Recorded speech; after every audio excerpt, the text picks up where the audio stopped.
but my fab days are getting pretty hard lately, right? There's this game that's came out, and it's made life pretty tricky this week. Have a guess. Have a guess. I bet Trip knows. Does it involve Elden Ring in some way or shape? No, actually. Monster Hunter Wilds. Yeah. I actually had to think about that for a good couple of minutes. I was like, well, not a minute. Obviously, it was literally 10 seconds. But I was like, wait, what's come out? And then I was like, oh yeah. Are you a Monster Hunter fan? Like big. I've been playing Monster Hunter since Monster Hunter 3. I've never played a Monster Hunter game. I've never played a Monster Hunter game. It's really Trip. I'm actually surprised you haven't. I think it's right. I don't like grinding though. I don't like grinding. I hear they're quite grindy games. This one's not too grindy. There's like an element of grind, but it doesn't feel like a grind. It's almost like Elden Ring boss fighting. Is that a grind? Yeah. But you die a lot and you keep repeating trying to get it right. But you don't die a lot in this. But the whole thing is always still very enjoyable because it's like moments in Monster Hunter happen quite often where because everything has individual hitboxes. So if you're smashing the wing up and smashing the tail and the head or the back, each part starts breaking off and then the monster starts going, and falls to the floor. And you just don't know, things just happen. Other monsters start to appear and you kind of just find yourself going, wow, I can't believe that happened. And you feel like it's very much your thing that happened. I mean, I've got a couple of videos that you sort of go, what? Everyone, that's what the best thing about it. How did I get here? How did I get here? How did this happen? You feel like, and you see everyone else's videos as well, and you go, Jesus Christ! It's not the same as finding a Dark Soul or Elden Ring boss because that's like a shared experience. Yeah, right? That's about beating him, and he's going to consistently do the same moves, and the monsters do the same moves. But imagine if you hit certain parts of I don't know, Elden Ring bosses, and they chop off. You used to be able to chop the dragon's tails off. But you can in Monster Hunter. And got rid of that. Yeah, you chop the tail off on Monster Hunter. You break their heads and stuff. And you do it on multiplayer. So me and my brother and everyone are all just fighting. We're hunting monsters. So we're all just hunting individual monsters to get armors. Monster Hunter. Yeah. It's literally called Monster Hunter. Yeah, I know. And you hunt monsters. I highly recommend you get on it because this game's sick. But I'm still playing Kingdom Come Deliverance 2. Well, that game looks so funny. I don't know that one. So good. It's so slow. And just I'm a dude in 14th century or whatever is it, 15th century Bohemia or wherever I am. Czech Republic, whatever the Czech Republic used to be. Oh, it's so good. It's just a night. It's great. You're right. You get tired. You have to sleep all the time. Oh, beautiful. Eat food. That sounds like a grind. What do you want? You're just living life as a knight. Right. Yeah, you're just living your best life. It's a game. I enjoy it a lot, but it's so slow. It's so much talking as well. It's you got loads of cutscenes. But you level up. This is my favorite thing about the game. It's not my favorite thing, but your speech skill levels up by engaging in the lore. So if you have conversations with people and ask them questions, your speech levels up because your character is talking more. I find that's just it's so frustrating. Now you're forcing me. You're forcing me to go through this. If you don't engage with the characters, your charisma is just terrible. So I guess I'll be like this. Throw it again. Yeah, this is a perfectly normal way to play too. It's a good fun game. That sounds good. Does it surprise? Would it? Well, I'm not to go back on this, and I'll end it on this. I've completed the game now, and it came out Hey, that's crazy! I've done it. It came out not. I completed not the game ago. in 4 days. No, I completed it 4 days. Isn't it a crazy long game?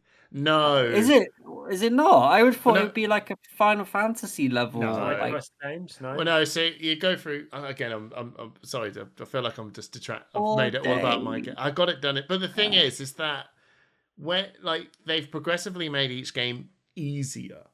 And when you've been playing on a 3DS and everything is the part of the game is meant to have clunky controls, which is what the difficulty Yeah, honestly, I love the 3DS version, but it was like the controls were intentionally clunky, but Okay. there was a lot of flexibility. But now they've got it easier and easier and easier and easier. So I'm sitting there Yeah. going, well, I was doing very well when things were harder, and you've made it easier. So, and the monsters aren't getting harder. This game's probably the easiest game like I've Right. played. It's almost as if they went, "Oh, we're kind of worried that Elden Ring's bosses are too hard, so we need to sort of dumb it down and make it a little bit more user friendly." Every iteration, it's trying to sort of dumb it down a bit more. Rather than But you Elden Ring haven't going the lost other way. this. Yeah, you haven't lost the skill of Dark Souls 1, so you're still just smashing the crap out of everyone.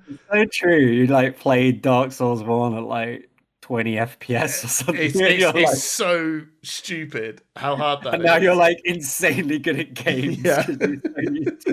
You're just like Sekiro. look into the future to be like, what's the next frame gonna be? I'm not even like joking. Like Sekiro has trained me to be a counter master because like you play Space Marine 2 and everything's about countering. I'm like, holy crap! If you play Sekiro, like make Space Marine, he's like, look at my wind up. Can you hit it? I'm like, my god, that's like the easy mode. That's like tutorial mode for Sekiro. Sekiro does screw you up for other games. You're just like, all combat is now really boring. Well, not boring, but no, like, but yeah. Anyway, not to hammer on games. Enough about video games. This is not a video game podcast. Well, everyone does remind us. Thank you so much, everyone, for tuning in for our last episode.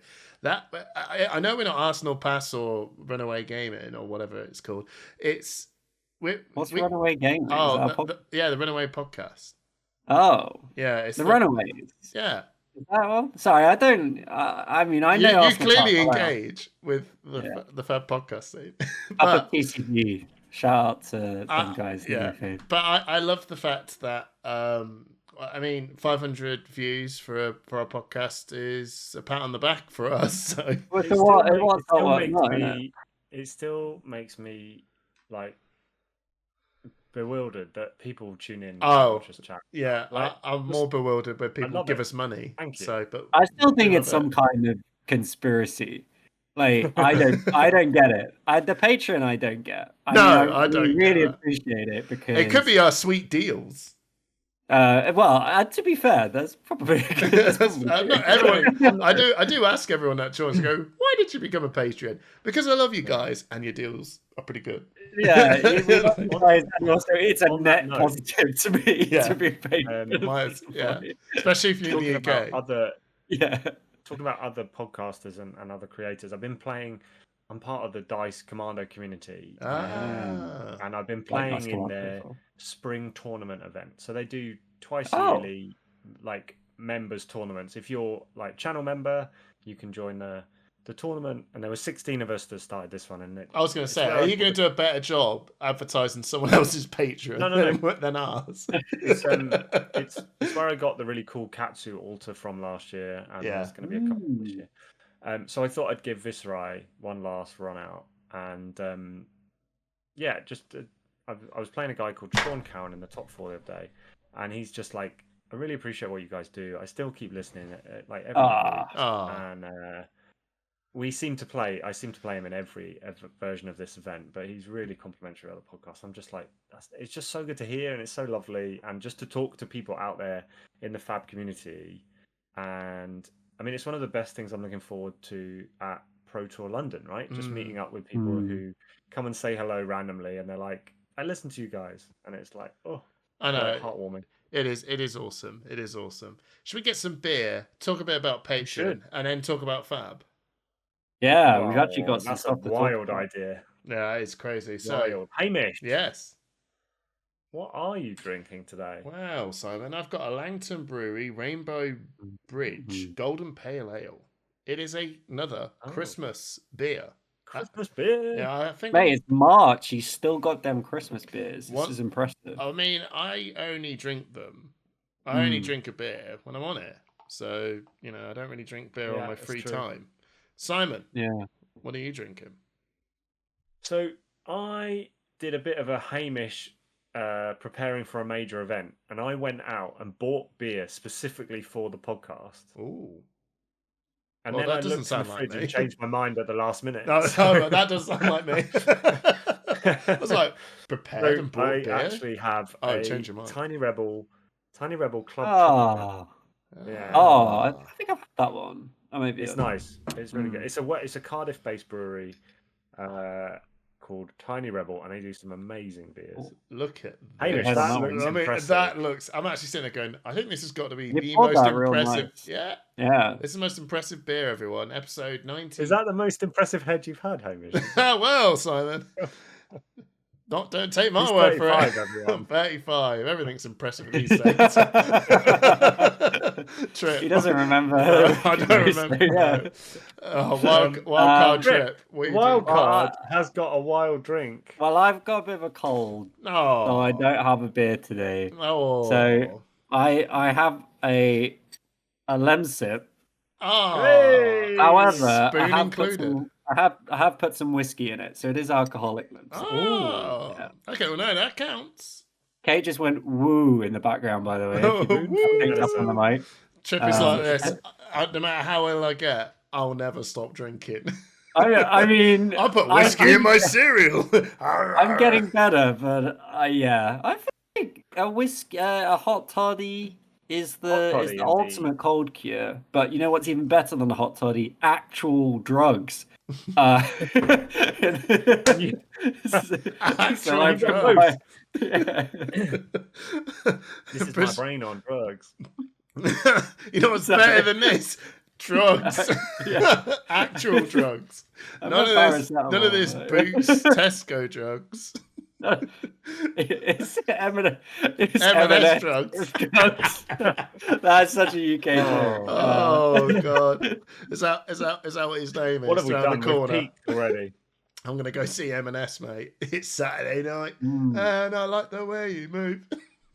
And it's a fruit Lemsip, not the terrible lemon one, which I think tastes awful. All right, have we got wheels spun?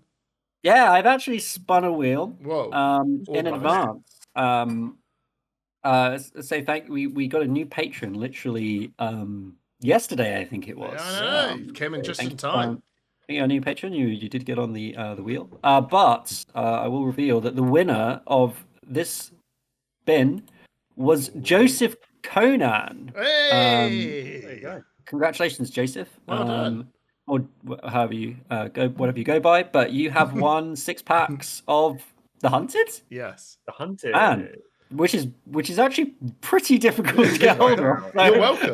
It's actually a pretty decent prize at the moment. Yeah. And considering you can literally open like a £70 Majestic, not too shabby. We're waiting for our first shelter. A £200 Majestic if you get the extended art shelter. They're going for silly money.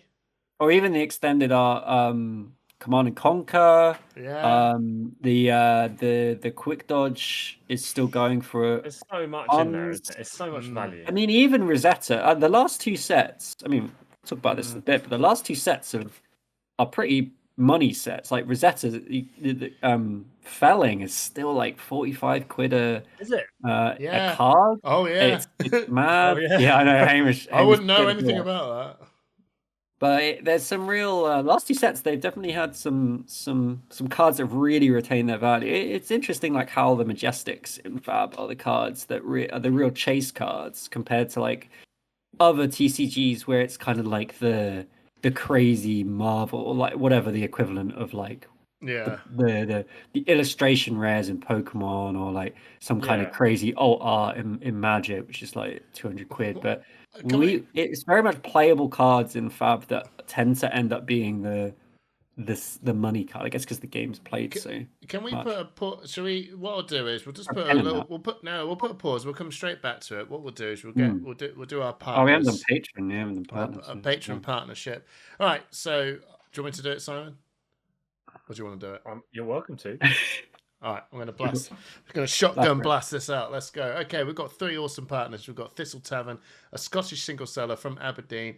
awesome single seller. If you go to the website, if you're a patron, you can get 10% off all singles from all variety of different card games, especially Flesh and Blood.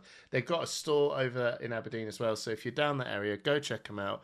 But their discount only works on singles, so go check them out. Thistle Tavern. We've got Metal Fab Tokens. And can I just add to that, Hamish, as we're getting quite close to Pro Tour London, I'm pretty sure that Thistle Tavern will also have a stand at Pro Tour London. So if you want to meet the tavern themselves, you can do so at Pro Tour London. Thistle. And buy some damn thistle. Yeah. From the man himself. Anyway, right back to you, Hamish. Right. Thank you there. So we've also got Metal Fab Tokens, an awesome a metal token seller that does a variety of different games, but especially leans heavily into Flesh and Blood. So if you want to get your hands on that in America, go to metalfabtokens.com. If you're from the UK, you go to the UK tab. You can pick up some tokens for Royal Mail prices, because I've got a load of his tokens and still some deck boxes, by the way. And I know that he doesn't have any anymore down this end. So the deck boxes are real nice. Yeah, and when they're gone, they're gone. Like proper. When they're gone, and they're on a discount. So yeah, if you want to get into that, go check out the website. It's an amazing token. And we've also got PCG, which is a premium card grading. It's a grading service for card games based over in New Zealand. They've got multiple different offices in Europe, America, and we have one in the UK. So if you're interested in getting your cards graded, if you're a patron, you get a discount in the form of how much you contribute towards our Patreon becomes a voucher. There's more details in the Discord if you want to get that, but basically it's a deal. If you're a patron for Push the Point, you get discounts on Thistle, discounts for your grading, and a heads up for any new tokens coming for whatever, whatever's coming in. And he's got some really cool resource tokens for Pro Tour, and all the patrons will see what that is prior to everyone else. Hopefully, if Brandon remembers. But anyway, if he remembers. But regardless, you can always just give me a heads up and we can put your name down. There you go. There's our partners. They're awesome, and thank you so much for all the patrons for supporting us in what we do. It's helped us be able to do some awesome stuff for Pro Tour. We're literally discussing some really cool ideas of what we want to do for that, and it keeps us being able to do the giveaways and everything. So you're all awesome. If you're not a patron and you live in the UK, I mean, if you're playing Flesh and Blood and buying cards, I don't know why you're not a patron at this point, because you're literally saving money. So there you go. That's it. Now back to the Majestics. Speaking of that, I found it very interesting that the Mistveil Majestics have slammed. Like, the cost of the Majestics in Mistveil have, like, plummeted. Yeah, I guess because, like, a lot of the Mystic heroes are getting close to LL. But even the legendaries. I remember I bought the flipping Traverse for 100 goddamn quid, and I was like, well, I don't want to play this anymore. And now it's 20. Yeah. So, I know you can't. But there's still a few Majestics in Mistveil that are still sort of £15 to £20. What's that? The assassin Majestics, as in the non-mystic assassin, the straight assassin. Weakest link is still pretty. Weakest link is still about 40 to 45, especially now. Aurora's throwing hands everywhere, so weakest link is looking pretty spicy. I'm glad to pick that card up. It is also just a very good card into so many different heroes. Very good against Prism, new Prism, which is very popular. It's a good Majestic to have, and I don't know what is. But you're right, Hamish. You're right about the legendaries. They have absolutely plummeted in price. I mean, but that's in a general, good. I don't know. That's a good thing. We see this as sets rotate through, right? So, Flick Knives, for example, was going for £20 a copy, and then they release a hero that uses Flick Knives, and surprisingly, it's up at 80 quid a copy. Multiple heroes. Like the advice I give to anyone is that if they print a card that any hero can play, you should probably buy it. And if they print a card that two classes should play, you should probably buy that too. Because like all the dual class cards, they are available to so many different heroes in comparison to, say, just a single class. Like I picked up Flick Knives purely because I was like, well, it's a ninja legendary. I'm gonna buy it, even though at that point no ninja was ever even thinking about playing it, and now it's crazy expensive card, and it's just like, yeah, pick cards that you can play in lots of decks. It's a really good way. Buy the generics, buy the dual class, and then you look at cards like I think less so Traverse is a crazy one, but the Mystic Ninja chess piece that Zen runs, it's like 15 quid now, because when are they going to print another Mystic Ninja, right? Like, it's at the time you're like, oh yeah, this is the best hero. I'm going to drop however much it costs to get it. But actually, what's the shelf life of it? I mean, saying that, Zen didn't actually LL in the end coming out of RTN season, so he's still around. He might. But I feel like the Traverse is actually like in Traverse is quite surprising. Yeah, Traverse is quite surprising. Because that's like I completely agree with you when you got a talent and class attached. That's quite, the space is quite small, but a complete talent, and that's what, and we'll tie this into why is felling and why is felling the price it is. When you've got something that's so open, like you were saying, like Traverse is probably one of the strongest talent card legendaries, like one of the strongest talent legendaries in the game. Considering that you know that they're going to do cheese stuff, but only 2 heroes run it for now. That's my point. It's talent. Like, that's the point. Yeah, I get it. Like Husk. Husk is a shadow card. Pretty good. I mean, it's, even though, funny enough, actually, I don't think either of them run it, but it's never a bad card, is it? Like, it's because it's shadow. You just have it. Husk has retained quite a lot of its cost, because that card is going to come back and it's going to be a great card. And that's Traverse. Traverse, I think Traverse is the same. I think if you don't have a copy and you see one going for however much it's going at the moment, pick it up 100%. Because I really do think they will bring Mystic Heroes back. I think Mistveil was. You got to remember, Mistveil was the product which they used to break into Japan. And they're going to want to retain that audience in a major way. It makes a lot of sense for them to follow up on that with another Mystic set in the future. So I would say the chances of another Mystic set really, really high, and probably even not that long away. I'm not saying we're going to get one this year, but I'd be really surprised if we didn't see the return of say 2027 next year, or maybe a new. Is it Armory Mastery, which is what they printed Jarl in, like something like that, but a Mystic hero in an Armory deck, like with Jarl, like a new hero printed in the Mystic. I think that would be pretty spicy. So yeah, as much as we're talking about all of these Majestics and card prices from previous sets, I think the Hunted has brought to a new level of Majestic pricing out the gate. Shelter is just ridiculous. It is. Yeah, but I mean, yes, generics, yes, assassin cards, but also some of the other good Majestics in that set are going for good money. I don't think Syndra. I don't know. I might be getting this totally wrong, because I haven't looked at Fang and Syndra cards, but I feel like they were not that wild, if that makes sense. No. I don't think any of them Syndra spiked after Brody won the first calling, and it never quite went down to the original price. But I'm very neutral on Syndra. I think I think that the prices of those cards will continue to go down. But yeah, some of it, it's a set with generic assassin, and assassin cards just always seem to be so expensive. I mean, you've got like Glaive. Is it Glaive? Where it's not short printed, but it is short printed or whatever. That was a weird one. That was a super weird one about their printing. It doesn't really matter what happened with the printing. The ultimate end result of that is it costs 30 quid to buy it costs one more, dagger. Or more now, maybe. It costs 65 quid. To buy both? To buy one.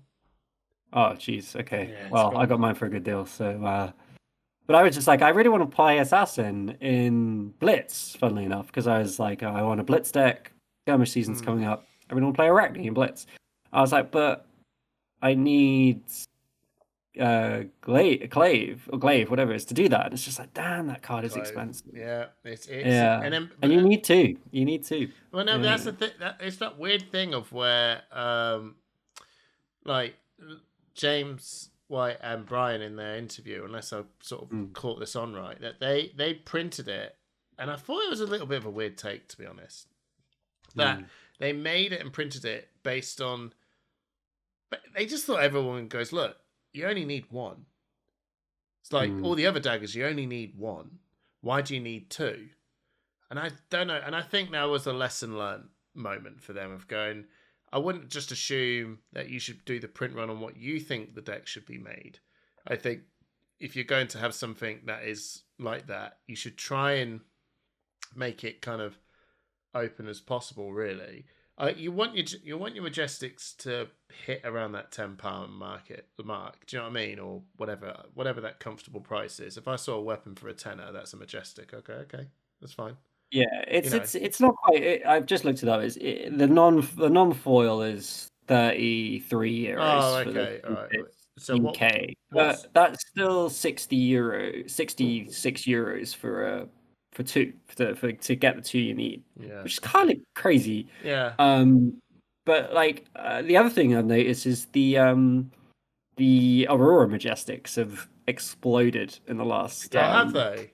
Surprisingly, yeah. Current funnels like now a £30 Majestic or something crazy. So we're back to where we were at the beginning when everyone was on the. I was so annoyed because I was trying to pick up all the stuff. Everything up cheap. I bought them all. No, I was like, I'm getting these. I was trying to pick them up, and they were literally like pennies, and they weren't much. And I still couldn't wrap my head around. I was like, Aurora's like lightning cards are like that channel the channel funnel, whatever it's called, the one that draws the card. That was like 10, 15 quid. And then Channel Lightning Valley. Lightning Valley, that's it. That was like 10, 15 quid. And now, how much is that?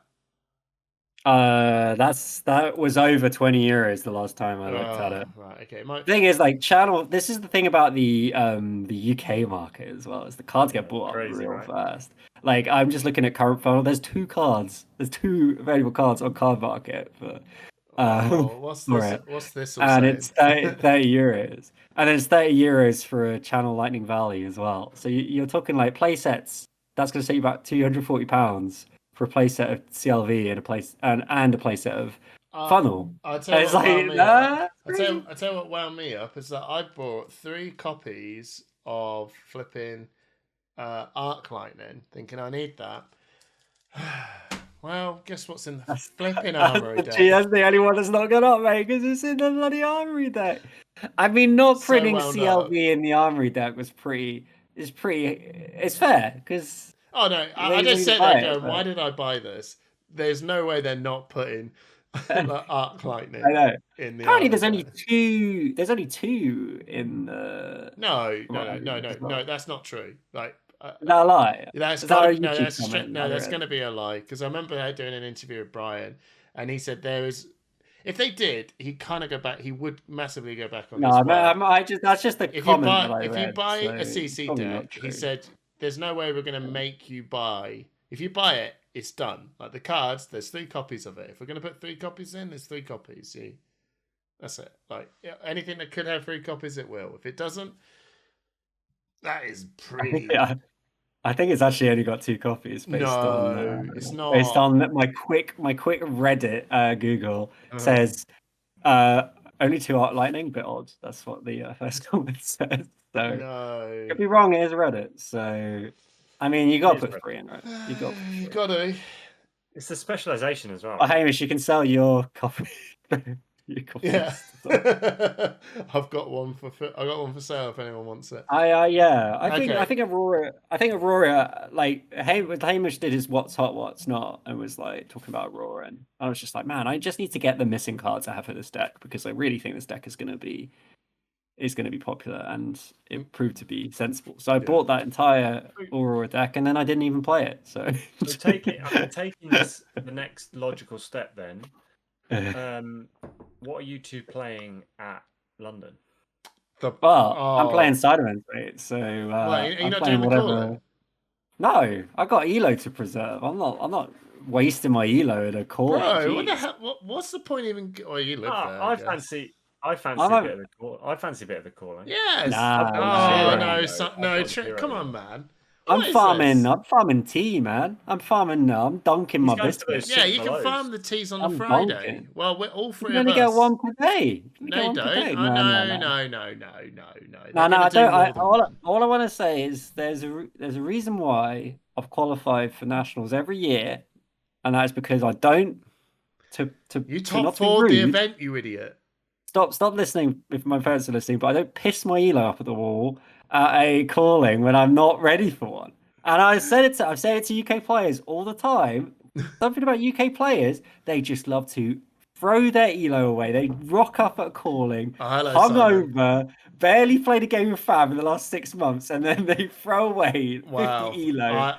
And then they're like, I haven't qualified for Nats this year. Wow. I've done that. No, I'm not throwing any shade. Yeah, you are. I'll tell you what, you are throwing shade, and I feel targeted. You're alright because you pull it out every fucking LTN season.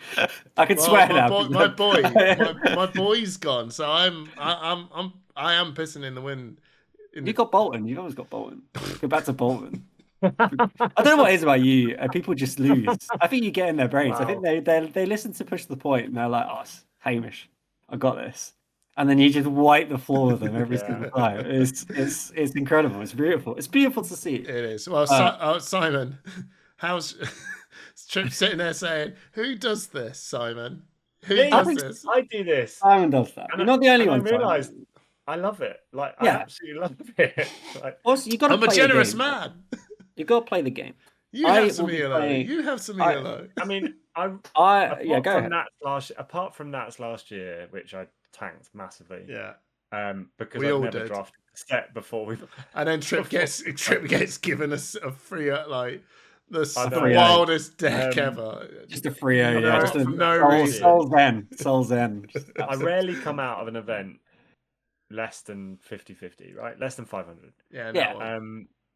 And it's just so much fun. I've realised over the last 4 or 5 years that I don't have time anymore to sit and train and practice and test every deck. So I'll rock up with a deck that I'm comfortable playing, and I'll enjoy playing the games. And this is what I mean when I say I love sitting across from someone and they're like, "Oh, are you from Push the Point?" I'm like, "Yeah." And then we hand over some dice, hand over some tokens, and have a bit of a chat about where they're from, how far they've travelled, how far I've come. Do you remember when Simon used to be good, Trip? Do you remember everyone when Simon was a real player? Now Simon is the Tom. Now Simon's this Tom Brady. He's past his prime. He's sitting there on the side, going, "Hello, everyone. Do you remember when I played?" And was like, "Oh, it's Simon Denning. I remember when you went to 2021 Nats." And Simon just needs to play Ira, man. I remember when you crashed out an event, Simon, but won the PTI and remember when you were good, Simon? Trip. So Trip, my point is that why would you not join the calling? Because Simon has not made it to Nats and he's not going to come to Nats now. This is the one. We always have one event a year where all three of us are playing, and when it's not going to be Nats, so it's got to be calling. In all seriousness, I enjoy. I think such a long time ago we talked about this on the podcast, really early episodes. It's what I like is the festival of Fab. Yeah. I like to do I just like to go and chill and have a really fun time, and I love going to Pro Tours and Worlds and just doing all the side events and having fun and chatting to people. And I just generally I don't really want to do the calling. My main thing that I enjoy from Fab these days is playing casually, but just trying to play Nats. That's what I see as what I want to achieve from Fab now is to go to the UK, is to qualify for UK nationals and to play Fab in a fun, casual kind of way, and that's what I do. And yeah, go on. So the calling is a competitive, professional level event, and I don't think we like. I think we. I don't know. Like I still don't feel like I'm like it'd be like do I want to play in like I don't know, just a little bit of the Premier League, just the Premier League. It's not. It's not the Premier League. The Premier League is on, and we're not in it. This is Champions League. I guess the Pro Tour is like that's Premier League. But anyway, I just want to put this out there because Hamish makes jokes about like when I used to be competitive, and no. Why you are? Because I know. Because I did buy into that at the time. Like, I wanted to be competitive, and I pushed myself to be competitive. Mm-hmm. But and we had a chat about this at Liverpool. I realised it had gone too far when I couldn't enjoy the game. Yeah. If I was losing. Right. And it's difficult to enjoy yourself when there's so much pressure because you're like, I really want to do really well. It was a real turning point for me. No, it was a real turning point, and realizing why I want to play the game. So I had to actually acknowledge that, like, me playing the game is more than just the result. It is the experience of playing the game, and I think I want to put that out there to people that are coming to London, that are coming to big events. Like, you are more than your results. You are. You are a full. It's quoting Scott Mines in his awesome article. That's he actually put that, but yeah, if you didn't read it, there you go. That's a coincidence. They both said that, but it's a really good quote. But you are a person worthy of love and attention more than any result will give you. So just come enjoy the game. Like, everyone plays for a different reason, and my reason at the moment is to just enjoy meeting new people. Well, that's my point, because I'm not rocking up to this call-in like I've got to do well and win it, right? I look at that as if it's like, you know what, really, this is like the really our main event. So I'm probably not going to do that great, and I know I'm not going to do that great, but I don't care if I don't do that great. If I'd spent all that money to go to London, I mean, as much as I'm also tying this into, this is like an expensive night out with your mates and everything like that. And to be honest, it's still an expensive night out or weekend. For us who don't live in London, it's quite a lot of money. So I am going to go to a Pro Tour event, and I want to go to the keynotes, and then I'm going to go and hang out with my mates with you lot and have some drinks and get something to eat. And then Friday, it's going to be side events, going to try and do as many of the Sync Below events as I can and just mooch around and see how well my friends are doing at the Pro Tour. And then it's also that conversation about what am I going to play? How's this meta going down? Ready for the calling on Saturday. Then just sort of play the games and it's just that whole play a game, meet back up, how you getting on? Someone's sucking, someone's winning, and now you're rooting for your mates in the calling and you're rooting for your mates in the Pro Tour. And then you're just sort of playing some games and seeing how you're getting on. It doesn't really matter if you do well or don't do well. It's just about playing games with your mates. And the calling is really the big open sort of... Yeah, I know. It's my opportunity to play the game. I go to Road to Nationals, I go to ProQuest, I go to Nationals, and there's a calling right next to my front door. So I'm going to go and I'm going to go and I'm going to play. I'm going to try and see if I can make day 2. And I feel that I might. I think I could make... And I just sit there and go... If I don't make day 2, I'll have more. I sit there and go, if I don't make day 2, I obviously picked a bad deck and I'm just going to drink more beers. If I do make day 2, then I've picked a pretty good deck and I'm going to drink even more beers. So... If anyone wants to bring us beers at Pro Tour London, please feel free. If you want to buy me a beer at Pro Tour London, feel free. But I mean, it's interesting that I think we all come to it from different perspectives. Like, I feel like I get the most out of my weekend from doing side events. But it costs more doing side events.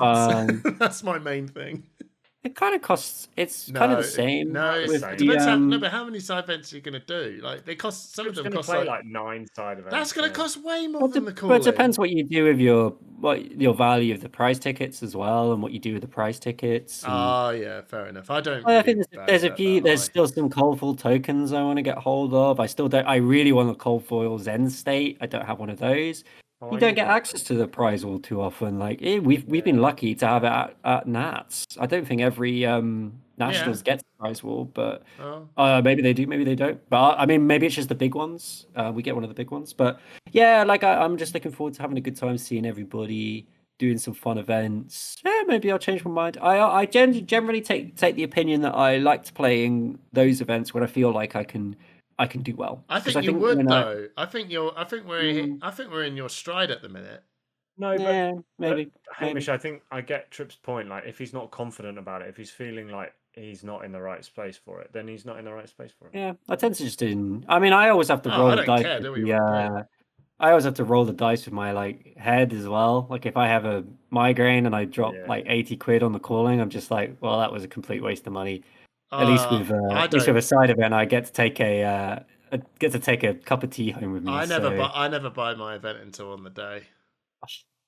that's Why? the other thing I was going to If I say. don't make it, I think haven't lost any money. If I do, I just my like I don't want to go. I'll get up early and I'll get the ticket.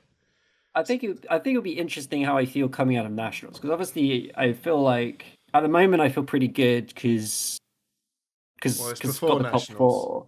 Yeah, Got the Pro top Tour's four. before Yeah, now. I know. I'm ignoring the pro quest, but I'm thinking more about the future. Like, I think if nationals goes well, I'm like, okay, I'm starting to get a bit back into classic constructed. I've got my hero now. I was always like not like changing heroes in classic constructed, and I finally got my hero with Ira. I'm pretty happy with how she plays. But yeah, Aurora's there as well as an option. But yeah, no, I think it's fun. I think also I finally got a Living Legend deck, so I can actually play Living Legend Oh, events as nice. well. I mean, I Well, just what deck's basically that? Starvo. Starvo, All right. obviously. Yeah. Starvo. I'm What did very you happy pick? What with it. did you pick up some felons? No, I'm not playing Felons. Oh, I think you should. Casino only, mate. I'm only rolling. I'm doing only full. rolling. I'm not doing any of this banish card. Nah, none of that. I'm there playing old school. Oh, I'm hitting people you with don't like Autumn's heroes that Cup. banish cards, do you? And play out of the Nah. banish zone. Like you went some sort of chain, you know. I only played Chain because he was good. He was good. I only played Brian 'cause she's good. Cocaine. Okay. Anyway, can I ask a quick question? quick question, me. What Did we say what we were gonna? What was the question that Simon actually Oh, asked us? yeah, Was it sorry. what hero we're gonna play? Yeah, what are you going to play? Oh, Okay, Irish Scarlet Revenger. Apparently, that's what her name is. I'm genuinely lost. I'm mucking about still with Verdant because I brought some cards and I feel like I've got to get my money. Is she good? Is she good? I'll tell you what, she is. She is good. She's not. I don't think she's ever rubbish now. I think we figured her out that she's not. She's gone past, Riptide Tail or whatever.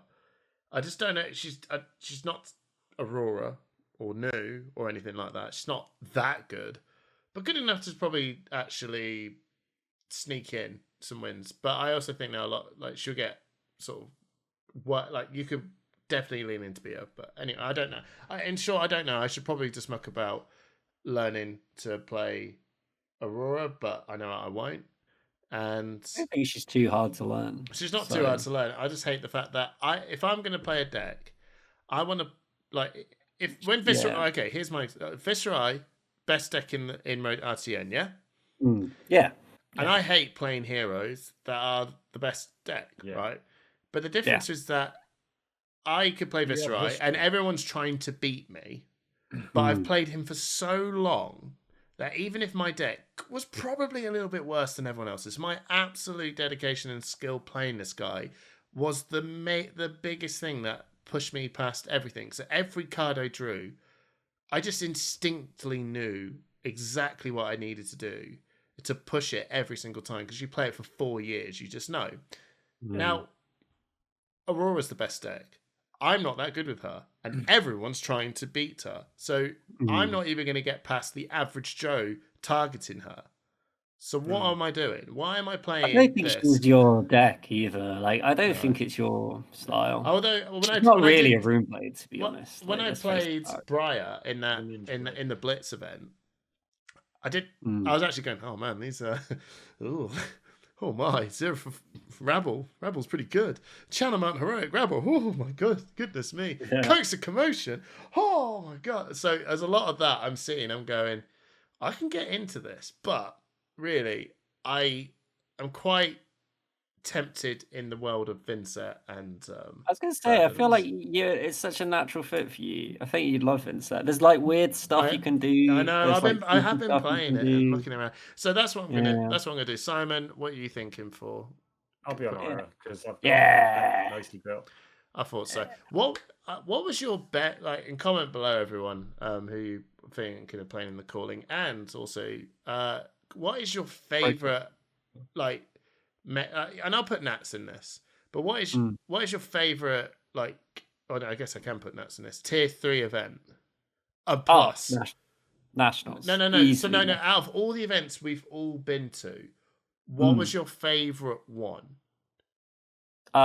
Second year of nationals, I think. What, in Dartsphere? Yeah. That was your favorite? Yeah, I don't know why. I just really enjoyed that tournament. I think it was also when the whole thing, by the way, the whole thing, not just the tournament, not just the event, the whole weekend. What was the it was Darksphere. I've got because I beat you. I know. I gave you that game. Don't you even? No, I gave you that game. I won. Yeah, you won. I beat you. You won. I beat you. I lost. I lost. Yeah. I won. You didn't win. I lost. And then you rage beat Simon. That's the best part. He did. He absolutely destroyed me. I beat you. I was so cross. You turn around and you hit your friend. You lost one of your friends, so you got really mad at your other friend. I got so cross at that. I said, because I was like, I'm going to do this and this. And you went, Hamish, you know that you've ordered it all wrong? And I went, oh, can I take it back? You went, absolutely not. Yeah. And I was like, 100%. Okay. You win. I did this. I basically took a pivot to destroy your Arsenal and just didn't. So you win. Yeah, you misplayed. Sadly, I did. Didn't matter. Anyway, we all cried. We all cried. I did. I took it out on Simon's face. So Simon, what is your favourite weekend event you've ever been to? Can I say the Calling Birmingham? Yeah. Oh, that was pretty good too. I mean, we didn't play. Just the fact we didn't play. But the event was the first major UK international event. Yeah. Living Realms put on a great event. We did our first casting of a big event. And then we also had our side event, weirdly enough named after us, one and only, because then they did turn around, LSS went, never do that you should probably not put other brands as events, because that doesn't work out well. We're like, don't do that anymore. Yeah. We'll just have the only one that ever done that. That was so sick. I pushed the point, Shapeshifter Shield, and we got like 100. I just love that they were like, pick your favorite heroes, guys. We're like, oh yeah, it's great. We could get a giant card. We're gonna give them away to other people. So I was like, I want to beat this Viscerai. I really wanted an Ira. I really wanted this Viscerai. It was insane. And my favorite. That was also my favorite event, just to say. But I took it as favorite event that I played. Okay. But, no, I meant like the whole weekend thing. Yeah, that was my favorite. Yeah, that one's special, definitely. But my favorite was Barcelona. I was just about to say Barcelona. I think like there's something about that just was like so. Yeah, so weirdly just timed. Yeah. It was like, all of our friends are going. Oh yeah, we're all going. Oh sweet, okay. Where are we stopping? No one taught. We're all in the same hotel. Oh, that's awesome. So we just happen to all be in the same hotel. Yeah. Where is it? Right next to the goddamn venue. Holy crap. You're telling me that every time we finish the event, there's not this phone call thing of where are we, what we're going to do. We just all pile in and play werewolf and some stuff. And we're all there. And it was just. I loved Barcelona, and you know why? So and then we all had. Right. I was like, that's when I fell in love with. Dude, I didn't play the calling. It was sealed. Yeah, it was sealed. There was absolutely no way I was playing that calling. I was sitting and it was the best weekend. I was like, wow. Simon was still playing. I remember you were sitting there, like in a side event, going, "But Dad, I can't come. I've got one more round of this Yeah. of bright light Random sealed. I'm like, side what on bright earth are you sealed, yeah. doing? No one cares. We've all dropped. You went, well, I can't just leave I could get 200 more tickets. Yeah. You know what? So I got from what? that? Yeah. You know what I got from that? A Yeah. colourful rune chant. Wow, well Oh. done, mate. Well, that was all I was doing. I spent a lot of money to get 2 colourful rune chants, and that was all I got out of Barcelona. And the sigils, obviously. I still got them. Yeah, there you go. And if you... That's when I fell in love with going to a weekend of Fab and not stressing yourself out with calling. Yeah, so, 100%. there you go, guys. And the best thing about this conversation is that I was like, this was my favorite event. And then when Simon said his one, I was like, oh no, that one was my favorite event. Yeah, and then when Hamish said his one, I was like, oh no, that one's my favorite event. Yeah. And I think what I just realized is I just generally have a pretty good time at these tournaments. I don't know whether it's... Lille was really fun as well. I just want to say. Mainly because there was a bar in the hotel and the only beer they had was 7%. I think so we were just hammered all the time. I think this one wasn't like... It was weirdly the most like I think I hold that one. Like Barcelona's my favorite, but weirdly one of my most special. I can't believe I was here and I did it. And you guys would probably be the first Pro Tour, but Pro Tour was crazy. Going to San Jose. Oh, San Jose. San Jose, there was so much about it that I was like, I was really jet lagged. I was like, the Airbnb was staying in with. I mean New Jersey. Yeah. The Airbnb we stayed in was awful, and yet I still had the best time because it was just so weird. I'd never done anything like that before. And that's never ever. And I was like, this is crazy. Yeah, that's when me and Simon got to know each other. Me and Simon got to know each other very well. In the tent and in the room. In the tent, in the room. It was just. I remember thinking back to that San Jose event, and they did that bloody flipping keynotes in a bar.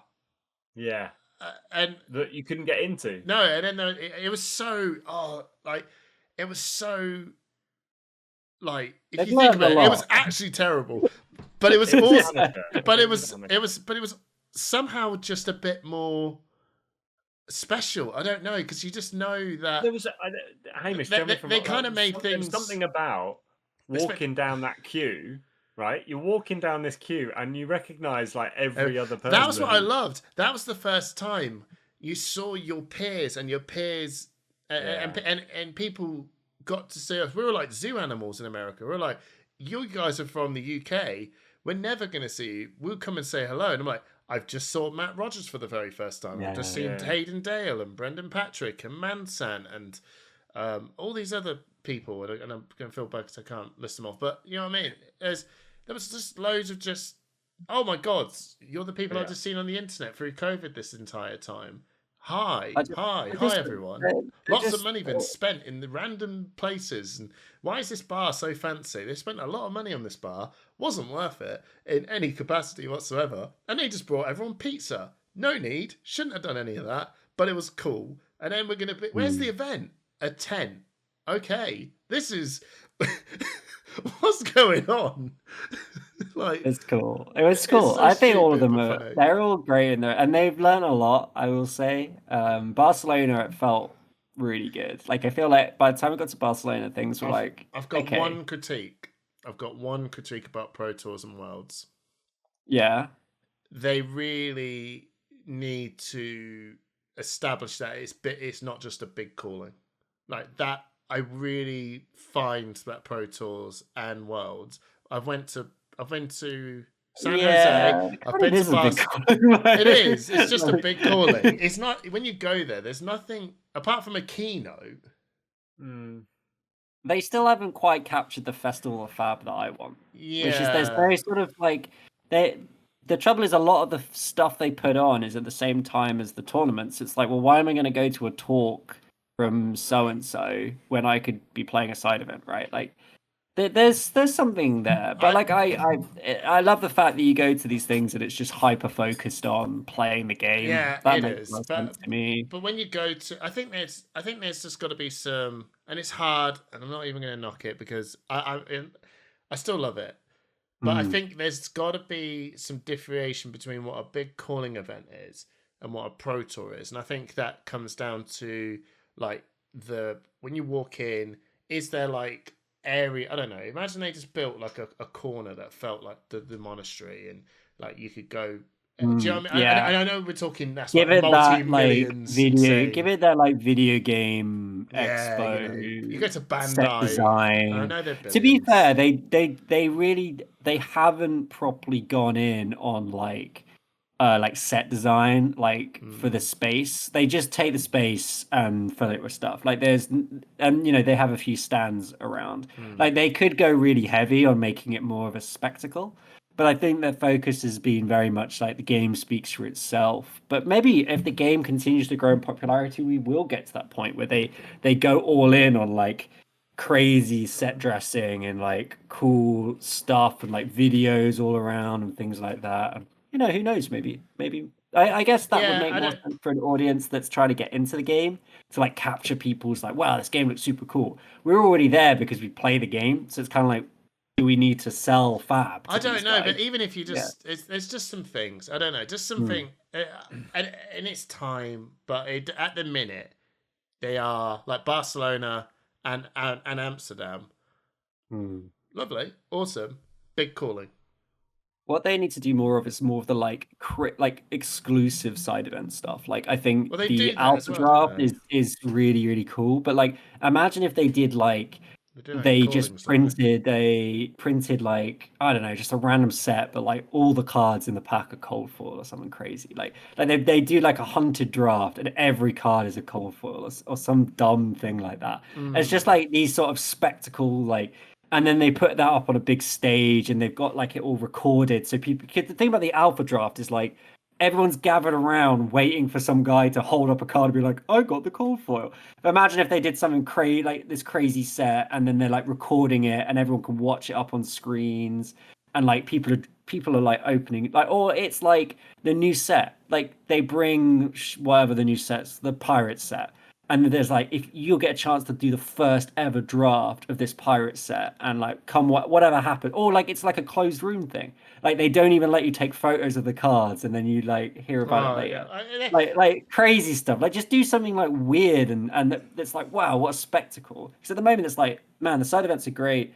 I love the promos, the Dunking Biscuit Tea promo. Like, man, that is such a great promo. Yeah. Should be cold foil. Just saying, just make the damn thing a cold foil. But anyway, it doesn't matter. They do some stuff. I guess that James White is sitting there and everyone's queuing up to get his cold foil pot cards. I mean, that was great. That's such a good example. All of that is really good. Do more of that. Do a Brian one, and it's like a promo of him dressed as. I mean, they have been an assassin. Or something. Right? They've been having dev tournaments. Him hugging Twitter. Yeah. Play the devs. I think we're starting to ramble, gents. Yeah, we are, but we're just coming up with great ideas for free. So I can't believe we've only got 2 more podcasts to go. Are we at the end of the episode? Yeah. Can I just say, I did get top 4 in an RTN. We don't need to talk about it, but just thought I'd throw that in, by the way, seeing as we spent the entire episode last week talking about Hamish winning his. Hamish mentioned that earlier, buddy. You were a bit late on the train. I did actually say, you said, well, you were going off on one. You said, you went off an Elo saying, the only reason I get into Nats is because I don't throw my Elo away, unless you do really well. And I said, well, you did do well. You got in the top 4 and got into Nats. Yeah, I know. I didn't need the Elo after all. I could have played a calling. Turns out you're all right, so you should just play the calling. Anyway. Yeah, well, anyway, I just want to throw that in there at the end. Not washed. Good for you, Dan. Good for you. For this month, at least. Yeah. Every month is a new level of, well, let's see how washed. Let's go back to the washing machine. Let's see how washed I really am. Yeah, very. Well. Right. It's been a pleasure. Yeah. That was a right old ramble. I loved it. Is the episode over? Yeah, it is. Simon, did you actually have a show note? We didn't say bye. We have to say bye. No, we haven't said bye. I'm just curious, Simon, did you actually have show notes? Bye. No, perfect. Right, see you later, everyone. Bye, everyone. Bye.